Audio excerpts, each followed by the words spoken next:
Well, greetings everybody. I hope this finds you well and happy, which describes me at the moment, at least as far as I know. So, just real quickly, the winner of the UV5R radio is Tim Knight. So congratulations, Tim. Drop me a line via email and I will ship that radio to where you tell me to. Also, I'll drop you a line via email as well, just to let you know in case you didn't happen to see this announcement video. So a drawing comes to an end, but the good news is I do have another drawing here.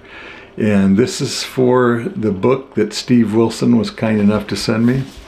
It's a Stephen Ambrose history book of the Transcontinental Railroad, the Overland Route, the Union Pacific, Central Pacific project to tie the coast together. And the name of the book is Nothing Like It in the World. And it's fascinating read. And I don't think that we have enough appreciation perhaps for what some of the people have gone through in building the country for us. But it was very fun to read it, especially since I've been through so many of the towns and areas that are discussed in the book. So anyway, I'll put a link in the description and make sure and get signed up so that you can have the opportunity to read this book and hopefully enjoy it as much as I did. And with a little history in mind, I did fire up the lantern that Dennis Mikulski was kind enough to send my way, and thought you might like to see how that went. So here's a little more history for you. And before I close, I do have a couple hop videos coming up that I just completed. And that's why I'm not wearing my hat. I managed to lose it on the last run. Anyway, stay tuned for the little history and future videos coming. Thanks for watching, everybody. And I thought I'd see what this lantern looked like lit up here in the dark.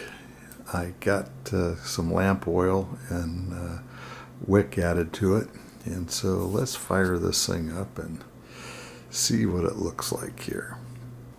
There's a little sort of spring latch here that will open up with my thumb. And down inside is where the wick is. And we have to wick that up just a little bit to start. So I've got it up just a hair. Go in there, and that gets going way too much, and you can see it smoking. So I'll turn it down. I don't know if I got that on video. Hope I did. I'll get that turned down just a little bit, and then we'll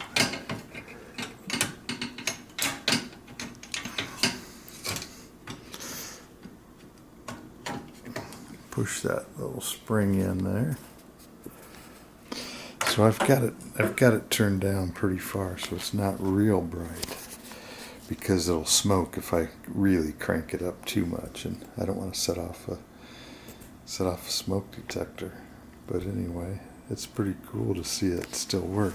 So you can turn the wick up, it gets brighter, turn it down, and of course it's less bright.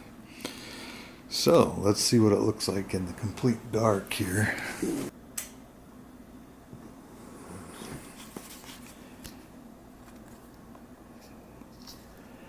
Wow, it puts off quite a bit of light in. I mean, the camera really picks that thing up pretty well, I would say. How about that?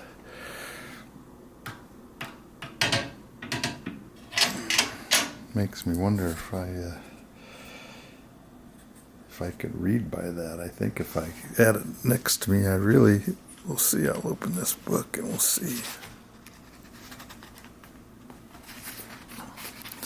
Yeah, if you were right by it, you sure could.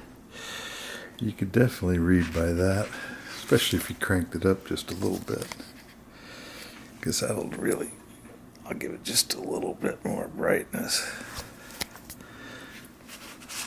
Oh yeah. Yeah, definitely. That would make for, hang that up over your chair and kick back and have a cozy night reading in the cabin or whatever, or writing in the caboose, I suppose. That we'll set it a ways across the room and see how that looks.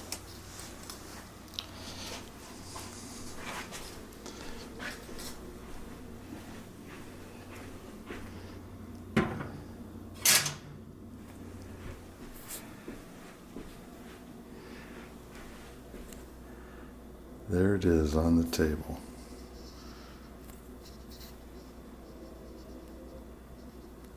As I hear a train horn outside.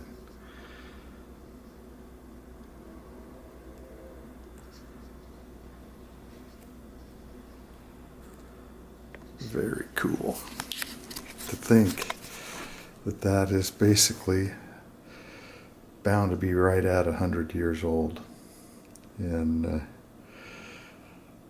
I'm going to keep that thing ready to go whenever the power's out or something. We'll at least have a way to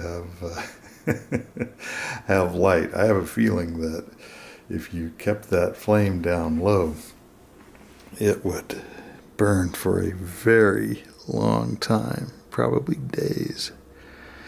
But I don't know for sure. I'll turn it down there.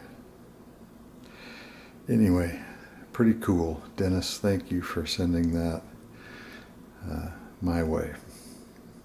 Appreciate it very much.